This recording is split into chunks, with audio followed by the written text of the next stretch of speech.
Hello viewers, আসসালামু আলাইকুম। অনেক দিন পরে আবার একটি নতুন টিউটোরিয়াল নিয়ে হাজির হয়েছি আপনাদের মাঝে।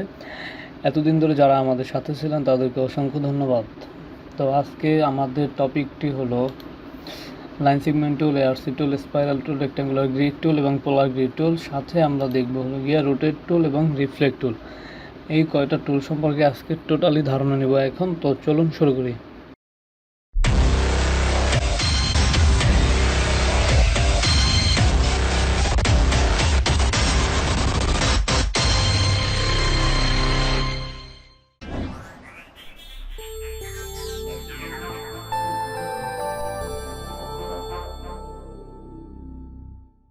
তো শুরুতে আমরা একটা রেক্ট্যাঙ্গেল নিচ্ছি, নেওয়ার পরে আমরা এটাকে ফিল কালার দিয়ে দিলাম। এখন রেক্ট্যাঙ্গেলটাকে যদি আমি দুই ভাগে ভাগ করতে চাই তাহলে আমাকে কি অবশ্যই একটা লাইন নিতে হবে, এক পাশ থেকে নিয়ে আর এক পাশ থেকে বের করে দিতে হবে।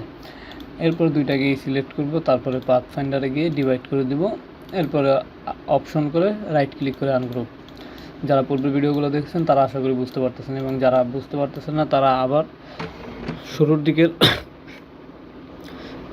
শুরুর এপিসোডগুলো 1 নম্বর থেকে দেখতে আসুন, তাহলে ইনশাআল্লাহ বুঝতে পারবেন।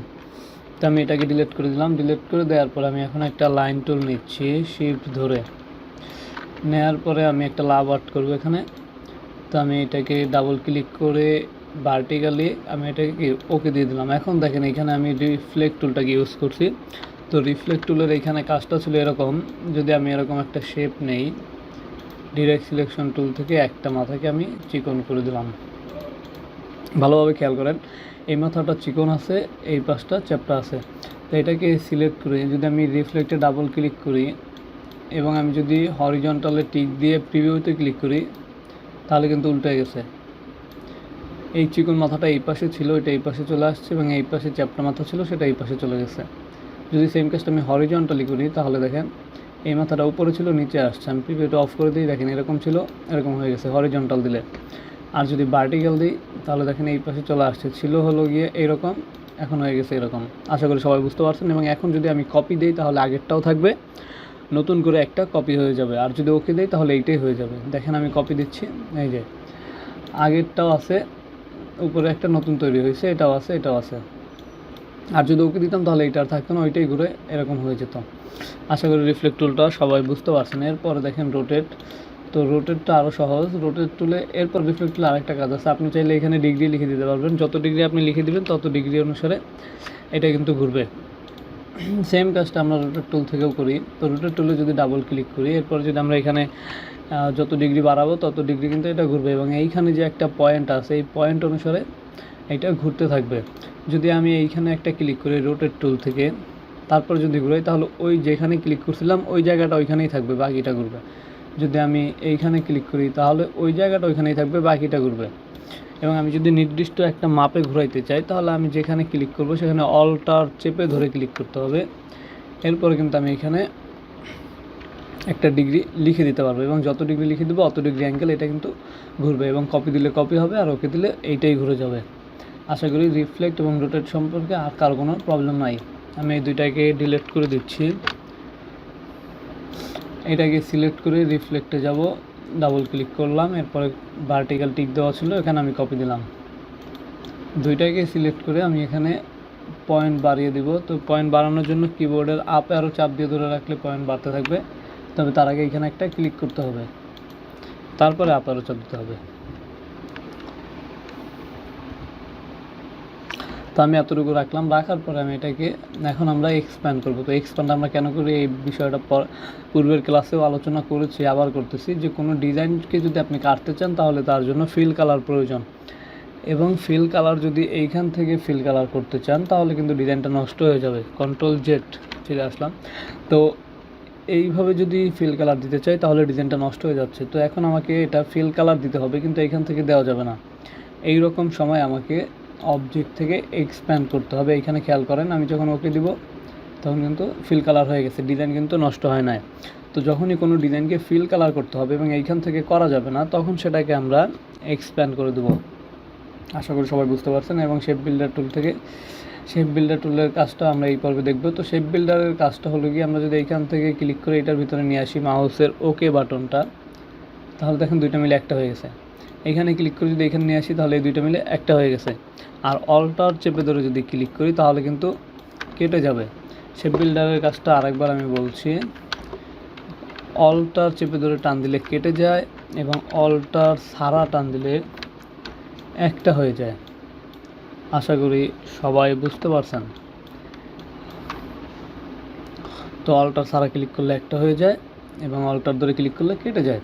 তো আমরা এইভাবে রাখলাম, রাখার পর এখন আমরা ডিরেক্ট সিলেকশন টুলে যাবে এবং এই মাথাটা আমাদের দরকার নাই।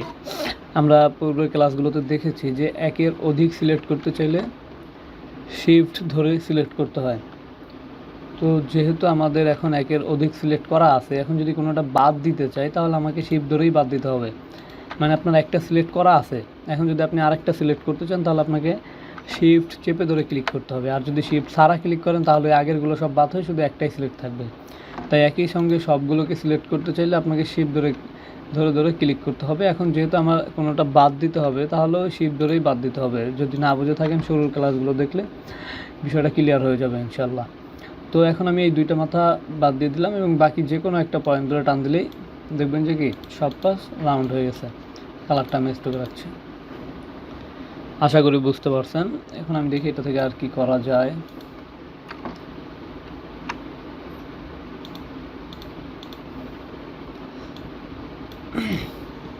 আচ্ছা, এরপরে আমরা যদি দেখি ARC টুলটাকে, এটাকে আমরা এইভাবে নিলাম, নেওয়ার পরে এটাকে আমরা এখন এই মাথাটা উপরে দরকার, উপরের মাথাটা নিচে দরকার। তাহলে আমরা কি করব, রিফ্লেক্টে ডাবল ক্লিক, এরপরে হরিজন্টালে টিক মার্ক দিয়ে আমরা ওকে দিব, কারণ আমাদের এইটাই দরকার, আমাদের কপি দরকার নেই।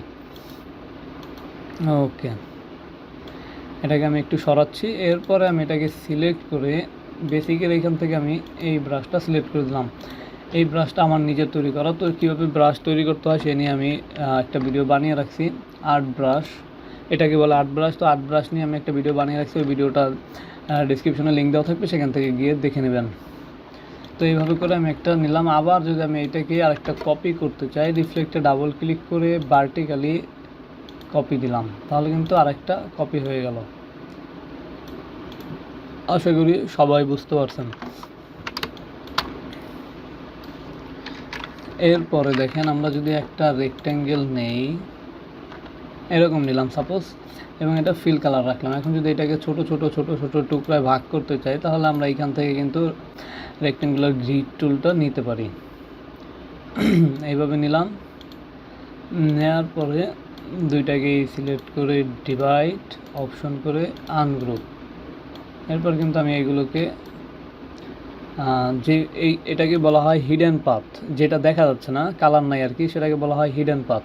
তো হিডেন পাথকে আমি আইডোপা ম্যাজিক টুল থেকে আমি একটা ক্লিক করলাম, সবগুলো হিডেন পাথ সিলেক্ট হয়ে গেল। এরপর আমি ডিলিট করে দিচ্ছি। আর আমার যে এইটা কিন্তু এখন ভাগ ভাগ হয়ে গেছে, বিভিন্ন টুকরা টুকরা ভাগ হয়ে গেছে। তো আশা করি সবাই বুঝতে পারছেন। যখন আপনার এরকম প্রয়োজন হবে তখন আপনি রেক্ট্যাঙ্গুলার গ্রিড টুল থেকে করতে পারেন। এই হলো রেক্ট্যাঙ্গুলার গ্রিড টুল। তো এখন আমরা আবার এইটাকে ডিলিট করে দিচ্ছি।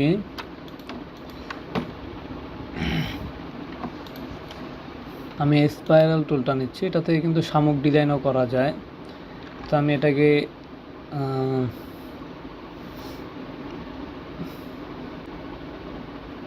এইভাবে নিলাম, এরপর এটাকে রিফ্লেক্ট করিয়ে দিব, এরপরে কপি। এখন কিন্তু আমার এখানে দুইটা আছে, কালার না থাকার কারণে দেখতে পাইনি, তো দুইটাকে কালার দিয়ে দিলাম। এরপর আমি একটাকে সিলেক্ট করে অ্যারো কি দিয়ে ডানে নিয়ে যাচ্ছি।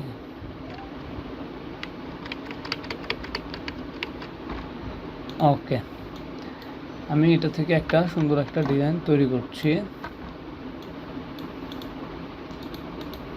একটা ইলিপস নিলাম, আমরা এই দুইটাকে সিলেক্ট করে রাইট ক্লিক, তারপরে গ্রুপ করে দিলাম। এরপরে দুইটাকে সিলেক্ট করে একটু অ্যালাইন করে নিব। অ্যালাইন করে নেওয়ার পরে আমি এটাকে সিলেক্ট করলাম, সিলেক্ট করার পরে রোটেটে ক্লিক করব। তারপরে এইখানে যে সেন্টার আছে এই সেন্টারে অল্টার ধরে ক্লিক, এরপরে টোটাল ইলিপসটা আছে 360 ডিগ্রি, এইখানে পুরো টোটাল ইলিপসটা 360 ডিগ্রি, 360 ভাগ। আমি আগেই বলেছি যে যদি নির্দিষ্ট একটা পরিমাণে আপনি ঘোরাইতে চান তাহলে আপনাকে অল্টার চেপে ধরে ক্লিক করতে হবে। তো আমি অল্টার চেপে ধরে ক্লিক করলাম, এরপর আমি এখানে লিখে দিব 360 ভাগ 8 লিখে দিলাম, এরপরে কপি। তারপরে কন্ট্রোল ডি মানে ডুপ্লিকেট, এটা শুরুর ক্লাসেই বলছি। ওকে, তারপর আমি এটাকে আরেকটু পিটি বাড়িয়ে দিয়ে মোটা করে দেবো।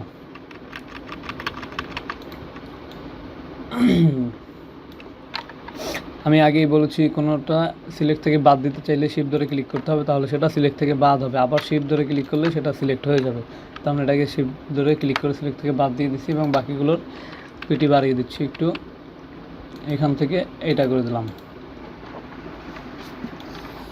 কোনো ডিজাইনকে এখান থেকে যদি ফিল কালার না করা যায়, তাহলে যদি ডিজাইন নষ্ট হয়ে যায়, তাহলে আমরা তাকে ফিল কালার করার জন্য অবজেক্ট থেকে expand appearance, okay fill colour হয়ে গেছে। এক্সপ্যান্ড যদি না থাকে তাহলে এক্সপ্যান্ড অ্যাপিয়ারেন্স করবেন, একই কাজ দুইটার। ওকে, এই যে মাঝখানেরটা হয় নাই, তো আমরা আরেকবার এক্সপ্যান্ড করে দিচ্ছি, এক্সপ্যান্ড তারপর ওকে, এইবার হয়ে গেছে। এরপরে শিফট চেপে ধরে এটাকে ছোট করে দিব, কন্ট্রোল জি গ্রুপ। ওকে, এরপর আমরা এখানে একটা অক্ষর লিখে দেই, আমি ডি লিখলাম, ডি ফর ডেমো। ওকে, আমি এটাকে অল্টার ধরে এখানে নিয়ে আসি, ডাবল ক্লিক করব, তারপর এখানে লিখে দিলাম ডেমো লোগো।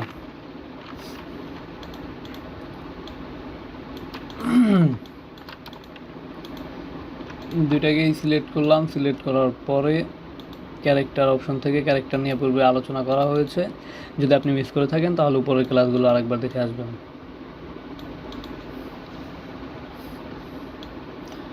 এখন আমাকে আবার সবগুলোকে সিলেক্ট করে এক্সপ্যান্ড করতে হবে, কেননা আমি গোল্ডেন কালার দিব এবং গোল্ডেন কালারটা হলো গিয়ে গ্রেডিয়েন্ট কালার। তো গ্রেডিয়েন্ট কালার দিতে হলে টাইপের ভিতরে কখনোই গ্রেডিয়েন্ট কালার দেওয়া যায় না, তাকে ক্রিয়েট আউটলাইন না করে। তো এটা আমি পূর্বের ক্লাসগুলোতে বলেছি, যারা পূর্বের ক্লাসগুলো দেখছেন তারা জানেন যে কেন আমরা এখন এটাকে ক্রিয়েট আউটলাইন করলাম বা কেন এক্সপ্যান্ড করতাম। এক্সপ্যান্ড আর ক্রিয়েট আউটলাইন একই কথা, যে কোনো একটা করলেই হবে। ওকে, তো এখন আমি এটাকে গোল্ডেন কালার দেবো। তো গোল্ডেন কালার দেওয়ার জন্য আমি গোল্ডেন কালার একটা নিয়ে নিলাম। নিয়ে নেওয়ার পর আমি এটাকে সিলেক্ট করব, সিলেক্ট করার পর আইডোপার টুল থেকে এখানে ক্লিক করলাম। গোল্ডেন কালার কীভাবে করতে হয়, অল অ্যাবাউট কালার, এবং আমাদের এই ধারাবাহিক পর্বেরও 2 নাম্বার ক্লাসে মেবি আমি কালার নিয়ে আলোচনা করেছি, এবং আমার অলরেডি অল অ্যাবাউট কালার নামে একটা টোটাল টিউটোরিয়াল দেওয়া আছে, কিভাবে একাধিক কালার দিয়ে একটা সুন্দর কালার তৈরি করতে হয়। তো আপনি যদি ওই ভিডিওগুলো দেখে না থাকেন, ওই ভিডিওগুলো দেখে আসবেন। একটা ভিডিওর ভিতরে অনেক বেশি বড় করলে সবাই আসলে বুঝতে পারে না, এই জন্য আমি এখানে কালার নিয়ে আলোচনা করি নাই। তো যাই হোক, এখন আমার এই কালারটার দরকার নাই, আমি বাকিগুলোকে সিলেক্ট করে শিফট এবং অল্টার ধরে এটাকে বড় করে দিচ্ছি এবং সেন্টারে নিয়ে আসলাম। নিয়ে আসার পরে আমি রেক্ট্যাঙ্গেলে যাওয়ার পর আমি একদম এই মাথা থেকে এই মাথা পর্যন্ত একটা রেক্ট্যাঙ্গেল নিয়ে সেটাকে আমি ব্ল্যাক কালার করে দিচ্ছি। ওকে, এবং এটাকে সবার পিছনে পাঠানোর জন্য right click, arrange, send to back. Okay, আমি কন্ট্রোল 2 দিয়ে এটাকে লক করে দিলাম, বাকিটাকে সিলেক্ট করে অপশন করে গ্রুপ করে দিলাম, অ্যালাইন থেকে অ্যালাইন করে দিলাম।